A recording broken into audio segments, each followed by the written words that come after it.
अस्सलाम वालेकुम। मेरा नाम मोहम्मद सुफियान। कैसे हैं आप सब? उम्मीद करता हूँ सब ठीक ठाक होंगे। आइए आज हम अपना नेक्स्ट लेक्चर जो हम कार्बोहाइड्रेट के बारे में पढ़ रहे हैं वो स्टार्ट करते हैं। देखें आगे आज हम पढ़ते हैं कि how carbohydrate supply energy. How का मतलब होता है कैसे कार्बोहाइड्रेट सप्लाई मुहैया करते हैं एनर्जी कि कार्बोहाइड्रेट जो होते हैं ये कैसे एनर्जी को मुहैया करते हैं। ठीक है। अच्छा, इसको समझाने से पहले मैं आपको कुछ चीज़ें समझाना चाहूँगा। देखें सबसे पहले मैं बताता हूँ मोनोसेक्राइड। एक होता है मोनोसेक्राइड, दूसरा होता है डाइसेक्राइड और नंबर थर्ड पर आ जाता है पॉलीसेक्राइड। ठीक है। अब आपको समझाने के लिए मैं एक एग्जांपल देता हूँ। कॉमन लाइफ में हम रोटी तो रोज़ खाते हैं, उसके मुतालिक देखिए मोनोसेक्राइड को मैं कहता हूँ ये रोटी का क्या है, एक निवाला है। डाइसेक्राइड क्या है, आधी रोटी है। और पॉलीसेक्राइड क्या है, पूरी रोटी है। ठीक है।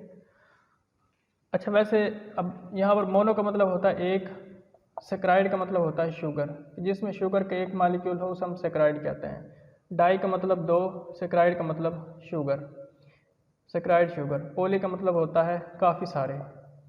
ठीक है, काफ़ी सारे। सेक्राइड का मतलब शुगर। अब मैंने जो मोनोसेक्राइड है उसको रोटी का एक निवाला कहा है, डाइसेक्राइड को आधी रोटी कहा है और पॉलीसेक्राइड को क्या कहा है, पूरी रोटी कहा है। अब आप बताएं, आप इजीली तौर पर किसको खा सकते हैं? एक निवाले को खा सकते हैं या आधी रोटी को खा सकते हैं या पूरी रोटी को एक निवाले के अंदर? तो हम इजीली एक निवाला खा सकते हैं, यानी मोनोसेक्राइड को इजीली इस्तेमाल कर सकते हैं। जबकि ना आधी रोटी को खाया जा सकता है एक ही निवाले में, ना ही पूरी रोटी को। चाहे आधी रोटी हो चाहे पूरी रोटी, आधी रोटी को भी हम एक एक निवाला करके खाएंगे, पूरी रोटी को भी हम एक एक निवाला करके खाएंगे। तो वो समझाने का मकसद ये है कि सबसे जो सिंपल शुगर है वो है मोनोसेक्राइड, कि हमारा जो जिस्म है, जो टिश्यू सेल्स होते हैं वो मोनोसेक्राइड को कबूल करते हैं, ना ही डाइसेक्राइड को कबूल करते हैं, ना ही पॉलीसेक्राइड को डायरेक्टली कबूल करते हैं। तो ये इन दोनों को सबसे पहले हम मोनोसेक्राइड में कन्वर्ट करेंगे, चाहे डाई हो चाहे पोली हो। तो सबसे पहले इनको हम मोनोसेक्राइड में कन्वर्ट करेंगे, फिर जाके हम एनर्जी को इस्तेमाल करेंगे। तो डाई का मतलब दो, इसके अंदर दो शुगर के मालिक्यूल हैं और पोली के अंदर काफ़ी सारे होते हैं। अब जब डाई और पोली को हम तोड़ेंगे तो इनके दरमियान ये बांड बने होते हैं, ऐसे इनके ये मालिक्यूल हैं, ये डाई के अंदर दो हैं, पोली के अंदर ये काफ़ी सारे होते हैं। तो इनके दरमियान ये जब बांड टूटेंगे तो इनसे हमें क्या मुहैया होगी, एनर्जी मिलेगी। तो इस तरह ये टूट भी जाते हैं, इनसे हमें एनर्जी भी मिल जाती है और टूट कर किस में कन्वर्ट हो जाते हैं, मोनोसेक्राइड के अंदर। और इस तरह हम मोनोसेक्राइड को जज़ब कर लेते हैं। ठीक है। और मोनोसेक्राइड ही को हम सिंपल शुगर कहते हैं। अब मैं ये समझाता हूँ आपको कि हमारी जो बॉडी है वो सिंपल शुगर को एब्जॉर्ब करती है, जज़ब करती है। अब सिंपल शुगर क्या है, मोनोसेक्राइड है। मोनोसेक्राइड जो है ये क्या है, सिंपल शुगर है। इसमें एक शुगर का मालिक्यूल है, इसे हम मज़ीद नहीं तोड़ सकते। कि मोनोसेक्राइड डायरेक्टली एब्जॉर्ब जज़ब होते हैं डायरेक्टली बाय स्मॉल इंटेस्टाइन। ये छोटी आंत के ज़रिए जो सिंपल शुगर है डायरेक्टली जज़ब हो जाती है इनटू ब्लड स्ट्रीम जहाँ पर सारा ब्लड इकट्ठा होता है वहाँ पर ये क्या होती है, जज़ब हो जाती है छोटी आंत के ज़रिए।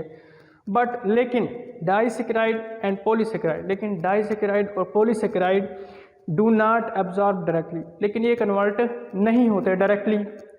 इनको अगर हमने जज़ब करना है तो शर्त यही है, चाहे डाई हो चाहे पोली हो, इसको कन्वर्ट किस में करना है, हमने मोनोसेक्राइड के अंदर कन्वर्ट करना है।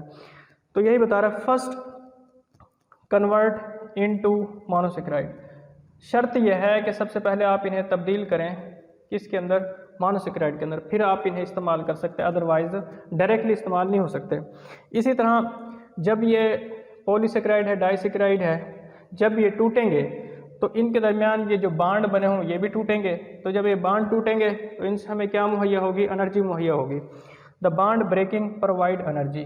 जब ये बांड टूटेंगे किन के दरमियान, जो पॉलीसेक्राइड और डाइसेक्राइड के दरमियान, जब ये मोनो में तब्दील होगा तो इनके दरमियान जो बांड होंगे वो जब टूटेंगे तो उनसे हमें क्या मिलेगी, एनर्जी। ठीक है। दिस बॉन्ड ब्रेकिंग, ब्रेकिंग का मतलब टूटने पर हमें प्रोवाइड मुहैया होती है, मिलती है, एनर्जी मिलती है। और फिर क्या होता है, then monosaccharide absorb by blood, और इस तरह मोनोसेक्राइड भी ब्लड के अंदर एब्जॉर्ब हो जाती है, क्योंकि ये दोनों डाई और पॉली किस में तब्दील हो जाते हैं, मोनोसेक्राइड के अंदर। मोनोसेक्राइड फिर इस तरह हम हमारी बॉडी के अंदर, हमारे ब्लड के अंदर क्या हो जाती है, जज़ब हो जाती है, जमा हो जाती है, एब्जॉर्ब हो जाती है। नेक्स्ट हम बात करते हैं फंक्शन ऑफ कार्बोहाइड्रेट।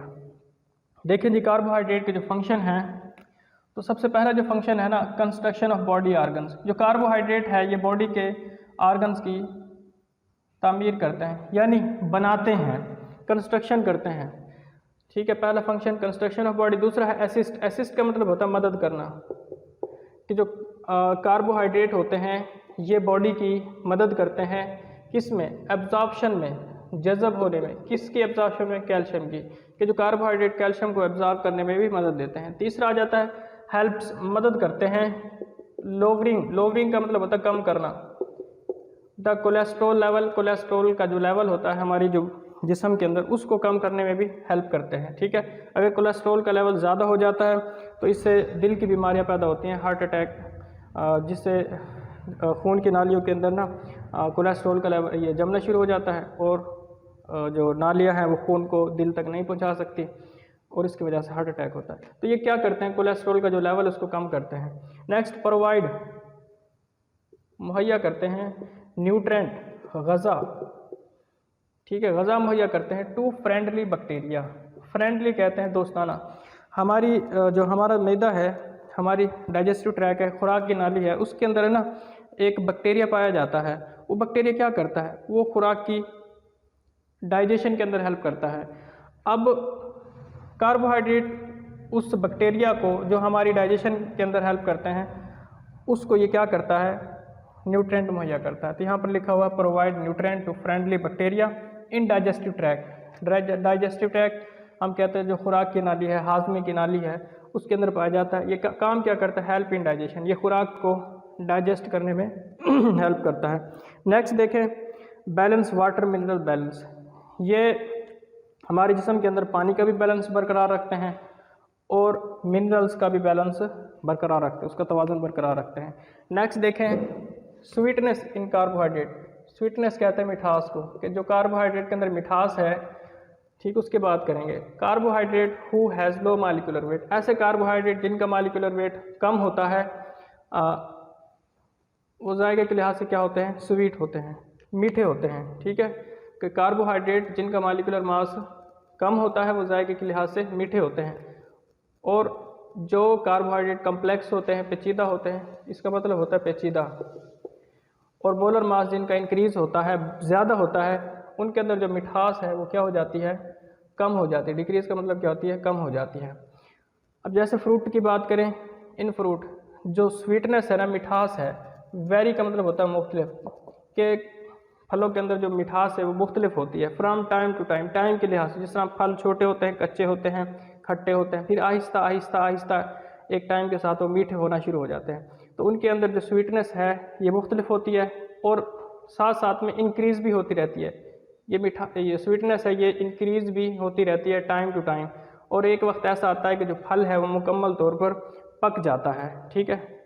जिस तरह हम बनाना, केले की एग्जांपल लेते हैं और सेब की एग्जांपल लेते हैं, कि उनके अंदर का जो गूदा होता है उसे हम नाम देते हैं स्टार्च, ठीक है। अंदर का जो गूदा होता है, जब फल पक जाता है, ड्यूरिंग राइपनिंग, पकने के दौरान, ठीक है, पकने के दौरान जो उसके अंदर का जो स्टार्च है, गूदा है, वो तब्दील हो जाता है, कन्वर्ट हो जाता है किसके अंदर, सिंपल शुगर के अंदर, सादा शुगर। सादा शुगर हमने बताई है मोनोसेक्राइड, तो मोनोसेक्राइड के अंदर वो तब्दील हो जाता है। इस तरह उसके अंदर मिठास पैदा हो जाती है और वो फल मुकम्मल तौर पर पक जाता है। इस रायपन का मतलब क्या होता है, पकना।